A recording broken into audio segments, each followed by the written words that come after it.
Hey, what's up? I thought I am obligated to do a video on this subject about Pedro's deactivation. So Pedro's been deactivated. I'm pretty sure it's for real this time. He's done some clickbait videos. I think at least twice I've watched a clickbait video where he was claiming to be deactivated by DoorDash. And the last one he used the excuse of April Fool's Day to put on a full skit that he was deactivated. But it looks for real this time. He's shown the emails and he's shown that his app is off, and there's a good reason, because anybody can be deactivated on DoorDash right now, probably, or I would say like 90% of active DoorDashers probably have something that they've done that's against the huge book that they have for the TOS rules. So, but my opinion on just the fact that he's deactivated is it's not a great thing for other gig tubers, and it's not really a great thing for the people who use him to get the information and the motivation, and going in on the lives, and the lives are super popular and everybody's chatting in the comments, and like it or not, Pedro is like the leader of the gig tubers. I mean, for lack of a better description, he's the leader of gig tubers. It's not your driver Mike, it's not the rideshare guy, it's not DoorDash Diaries, it's not any of the gig tubers with higher subscribers. He's the guy when it comes to gig tubers right now in the gig tuber space. So, and I mean, people have problems with other gig tubers and smaller channels. If you don't have a little, like, innocent little slight jealousy of the way bigger ones, then you're not normal. But I'm not celebrating that he's deactivated, but I know that he should just move on to the other apps, because DoorDash sucks anyway.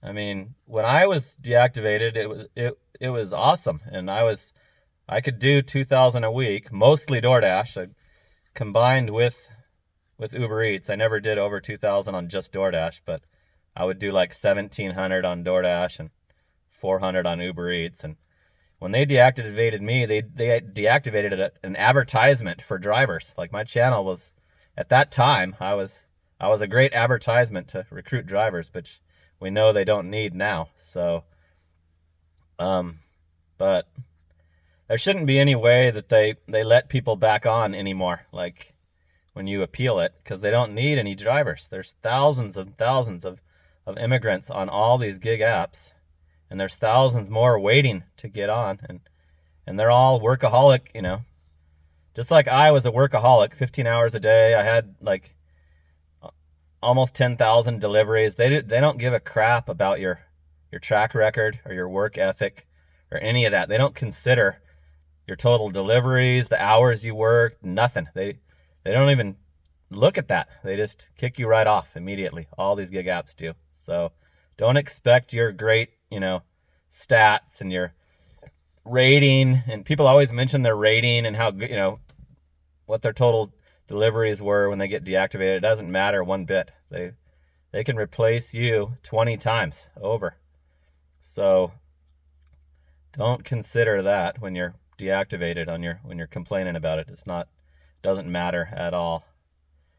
But I think that Pedro should just move on to the other apps, keep doing his channel, keep doing his videos every day, telling us how it's going, and show that it's not, you don't need DoorDash. DoorDash thinks that they're the king, and they're not. There's so many more apps. Just like I said a couple years ago, there's apps being thought up right now that haven't even come out yet that are going to end up being better than doing restaurant delivery. Restaurant delivery sucks, in my opinion. I don't. I think he has a problem with Walmart, so it's probably why he won't do Spark. But maybe he should try Spark. I've had a few issues with Pedro over the years, and the first one was that he was continuously preaching that gig work is just a stepping stone and it's not a suitable full-time income, and you've got to move on to bigger and better things. And I'm trying to do it till retirement. I'm still trying to do it till retirement. And so I didn't agree with that. And we had that issue. And then he's also denied that there's a problem with the immigrants on the apps, and completely denies it and says that there's no issue with that. But he's probably gained me like 2,000 subscribers, and not because out of the kindness of his heart, but because relevant shit happens to me that he has to talk about because it's the popular issue at the time. So he's allowed me on his channel. He's interviewed me on his channel. The last time I clicked in to go on his live, he looked excited when he saw me pop up on there, and that was the discussion about the immigrant issue. So he's not a fucking asshole, he's still gonna allow the other smaller channel to say what they have to say and give their opinion, and he's not gonna hide it from his channel. So I want him to just keep doing what he's doing and move on to the other apps and see what he can make on the, that's the only one he's off, right? I mean, have we ever seen him do Uber Eats? I can't remember if he's on Uber Eats, but I know Uber Eats is slower than DoorDash. So, but in my opinion, he should just move on to try the Spark, try anything that's available in St. Louis. Is roadie. I know he hates curry, so what's you guys' opinion? He'll probably watch this, so let me know in the comments what app you think he should try, and if you want him to continue updating us every day on what's going on in the gig economy world. All right, that's all I got. That's it for now. We'll talk soon. Later.